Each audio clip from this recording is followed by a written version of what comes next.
नमस्कार, मेरा नाम है सुनैना कश्यप और आप देख रहे हैं खबर हाट हिमाचल। कहते हैं रहीमन धागा प्रेम का मत तोड़ो चटकाए, टूटे से फिर ना जुड़े, जुड़े गांठ पड़ जाए। किन्नौर कांग्रेस में धागा तो अभी पूरा टूटा नहीं, लेकिन गांठ पड़ती हुई जरूर दिखाई दे रही है।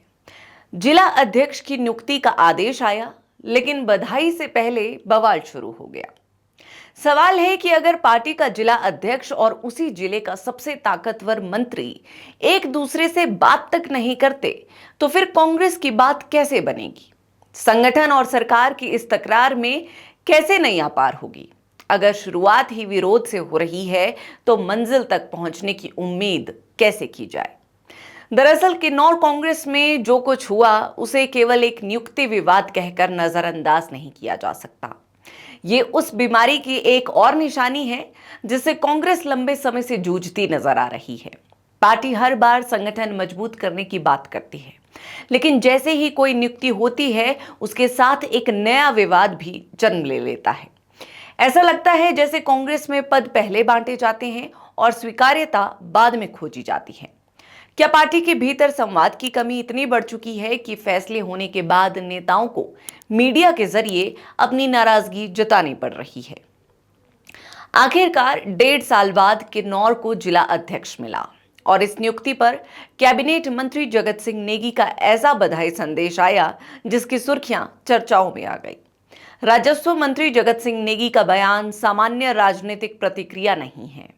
वो केवल ये नहीं कह रहे कि उन्हें फैसला पसंद नहीं आया, उन्होंने सार्वजनिक तौर पर कहा है कि जिनसे उनकी बोलचाल तक नहीं है, उन्हें जिला अध्यक्ष बना दिया गया। इससे भी आगे बढ़कर उन्होंने निगम भंडारी पर कांग्रेस की विचारधारा के खिलाफ काम करने और भाजपा के साथ मिलकर गतिविधियां चलाने जैसे गंभीर आरोप लगाए। निगम को बीजेपी की टीम जैसा टैग भी मंत्री जी ने सरेआम दे दिया। अब पार्टी ने फैसला किया है तो सोच समझ कर ही किया होगा। तो क्या एक कैबिनेट मंत्री अपनी ही पार्टी के नए जिला अध्यक्ष की साख को सार्वजनिक तौर पर नुकसान पहुंचा रहे हैं? यह बड़ा सवाल है। सबसे दिलचस्प बात यह है कि विपक्ष को इस मुद्दे पर महज एक पोस्ट करने की जरूरत पड़ी। सूरत नेगी ने तंज कसते हुए लिखा कि जिसे मंत्री जी भाजपा की टीम कहते नहीं थकते, कांग्रेस ने उन्हें ही जिला अध्यक्ष नियुक्त किया। बस, फिर क्या था?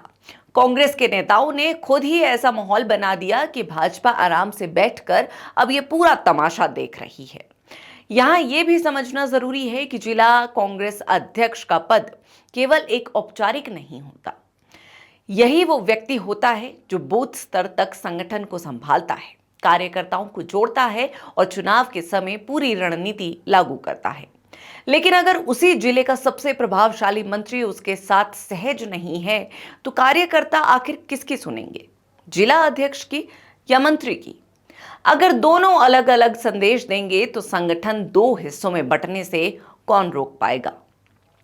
जगत सिंह नेगी ने अपने पिता ज्ञानचंद नेगी के योगदान का भी जिक्र किया है और कहा है कि उनके परिवार ने किन्नौर में कांग्रेस को मजबूत किया है। इसमें कोई दो राय भी नहीं है कि उनका राजनीतिक कद बड़ा है और किन्नौर की राजनीति में उनका प्रभाव भी मजबूत है। लेकिन इस पूरे घटनाक्रम में सबसे बड़ा सवाल सिर्फ निगम भंडारी पर नहीं उठता, बल्कि कांग्रेस की निर्णय प्रक्रिया पर भी उठता है। क्योंकि जगत सिंह नेगी ने केवल निगम भंडारी का विरोध नहीं किया, उन्होंने अप्रत्यक्ष रूप से उस फैसले पर भी सवाल खड़ा कर दिया जिसे कांग्रेस संगठन और हाईकमान ने मंजूरी दी है। आखिर अगर हाईकमान ने पूरी पड़ताल के बाद ये नियुक्ति की है, तो फिर प्रदेश सरकार के एक वरिष्ठ मंत्री उसी फैसले को सार्वजनिक मंच से कटघरे में क्यों खड़ा कर रहे हैं? सवाल यह है कि क्या कांग्रेस के भीतर फैसले आपसी सहमति से हो रहे हैं या फिर फैसले पहले लिए जाते हैं और असहमति बाद में सामने आती है। अगर संगठन के फैसलों पर संगठन के ही बड़े नेता भरोसा नहीं जता पा रहे, तो कार्यकर्ता किस पर भरोसा करें? हालांकि दूसरी तरफ इस पर निगम की अब तक कोई तीखी प्रतिक्रिया सामने नहीं आई है। लेकिन हाँ, जब मेरी निगम भंडारी जी से बात हुई तो उन्होंने बेहद नपे तुले अंदाज में सिर्फ इतना कहा कि जगत जी हमारे वरिष्ठ नेता हैं, अभी नाराज हैं, लेकिन कोई बात नहीं, जल्द ही मान जाएंगे। यानी एक ही लाइन में निगम भंडारी ने बहुत कुछ कह दिया, ना कोई पलटवार, ना कोई आरोप। अब आने वाले समय में संभावित राजनीतिक तस्वीर कुछ इस तरह भी नजर आ सकती है। यही कि जो विवाद आज जिला अध्यक्ष की नियुक्ति का है, कल विधानसभा चुनाव में टिकट का हो सकता है। परसों यही लोग एक दूसरे के लिए वोट मांगेंगे। अगर आज मंच साझा करने में दिक्कत है तो चुनाव के समय एक दूसरे के लिए प्रचार कैसे होगा? राजनीति में मतभेद होना सामान्य बात है, लेकिन जब मतभेद सार्वजनिक संघर्ष में बदल जाएं, तब नुकसान केवल नेताओं का नहीं बल्कि पूरी पार्टी का होता है। यह भी संभव है कि कुछ दिनों बाद दोनों नेता एक साथ मंच पर दिखाई दे। राजनीति में विरोध होना कोई नई बात नहीं है, लेकिन विरोध का भी एक तरीका होता है। बंद कमरे में कही गई बात संगठन को मजबूत करती है, जबकि कैमरे के सामने कही गई बात विपक्ष को मजबूत करती है। आज के दौर में यही होता दिखाई दे रहा है। कांग्रेस का एक धड़ा अपने फैसले का बचाव करेगा, दूसरा सवाल उठाएगा और भाजपा केवल ताली बजाएगी। फिलहाल निगम भंडारी कह रही हैं कि जगत जी मान जाएंगे, लेकिन राजनीति केवल मान जाने से नहीं चलती, मन मिलने से चलती है।